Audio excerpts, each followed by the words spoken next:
Wood Ash Furnishings. Wood Ash Furnishings is a proud sponsor of the Pough Show. All right, South Carolina State Bethune-Cookman. Bethune-Cookman won the opening toss, elected to give the football to South Carolina State. And, Coach, that wasn't a bad idea. No, it wasn't. We wanted to defer, but they won the toss and deferred to us. And we used Dustin DuBose to return kicks this week because Will Ford was a little bit banged up, and, you know, he starts the game with a bang. Dustin DuBose had several good returns on Saturday for the Bulldogs, and we enjoyed good field position, and we make good use of it here. Dustin goes to 28 yards. Right, and you see a great block on the edge there by Will Ford, and you see Raymond Harrison down the field blocking also. Bulldogs on the attack, Cleve on the quarterback draw. This was an effective play for us all afternoon. Had a couple of those that hit pretty good. We need to get a little bit closer here, but we do kick a field goal here.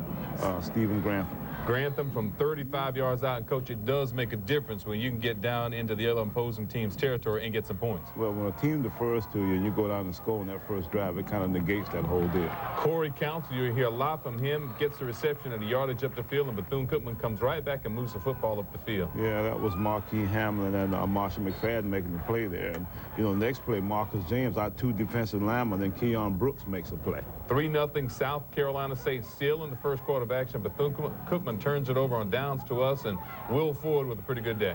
Right. Will had some nice runs. He wasn't quite full speed, and, you know, I'm hoping he will be back to full speed this week.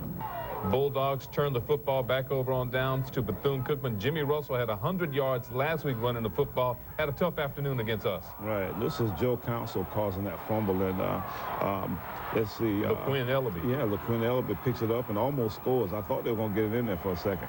Bulldogs get it down now, 1st and goal in Bethune-Cookman territory, and Travell Jamison. Travell Jamison gets it in. Here, Darius Jackson has a nice block. Boo Capers has a nice block. It's a nice play. Bulldogs take advantage of the turnover. 7.5 to go in the first quarter. Bulldogs lead it now 10-0. And again, here comes the wide bone offense. Right, and this is Marshall McFadden out here, and Trap Henderson gets cut down and gets back up and makes this play. That's a really nice hustle. Again, Jimmy Russell forced out of the pocket, going up top here and picking up a first down. This was a huge third down play, and it looked for a while third down was going to be a problem again. Yeah, we had a little bit of a problem with our drops on third down, but as the game went along, we finally got that under control. Sterling Blunt and Dave Irvine played, Coach, and Sterling Blunt's got a real good motor. Sterling Blunt's going to be a really good player for us. He got a little bit banged up as the game went along, but hopefully he'll be ready to go again this week. Will Ford picking up 10 yards on that particular play. This play had a huge potential, and Terrence Smith just could not get away. Terrence Smith is getting ready to be a real player for us, so, and we got to get the ball to him more.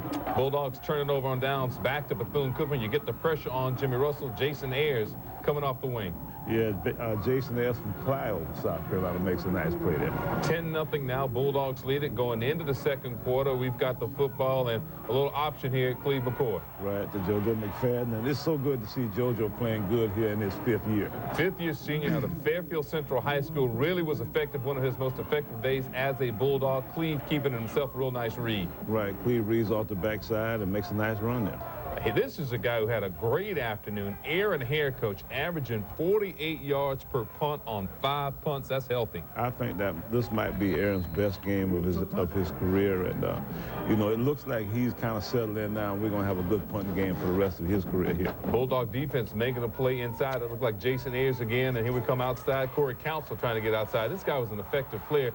Kind of feels that old Eric Weems mode, which is the name from Wildcat Pass. That was the old Wofford rocket sweep, and, you know, we thought we had it, but couldn't quite get there. And then we still got this little hole in our zone coverage here, but we get them stopped. Wildcats get deep into Bulldog territory, 1st and goal, but boy, does the defense step up. Marquis Hamlin.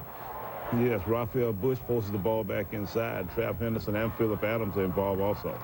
And the Wildcats settle for a field goal after getting down 1st and goal. 10-3, 4 to go, 4:17 to go in the first half. And the Bulldogs will get another opportunity. And it's the special teams that sets up. Right, this is Dustin DuBose again, and Dustin has a nice run here. Looks like he's going to be down, but he keeps running. Gets to the sideline, and they hit him late, so we get another 15 yards. Bulldogs with some pretty good field position here, and we talked about Will Ford with another nice run. Yeah, that kind of run is the one that shows some maturity, where he didn't force it and found a little gap there and made some yardage. JoJo McFadden, a strong run by JoJo up the middle. Good-looking run by JoJo. We ran the football in what you ordinarily would think would be a passing situation, and JoJo had a nice play. And this play was effective. effective for JoJo as well, Coach. That little pitch that Cleve reads and pitches it outside. Right, that was the option play, and I thought he was going to get in there for a second, but we didn't quite make it. This we thought might have been a touchdown, but Terrence Smith, both feet come down out of bounds. Yeah, you know, we didn't quite have enough space there. And then we go for the field goal. We get a little bit frustrated, get pushed back a little bit, and the next thing we know, we get blocked. They blocked the field goal attempt by Stephen Grantham, and that is the way the first half ended on Saturday in Daytona Beach. Bulldogs leading 10-3. We'll have more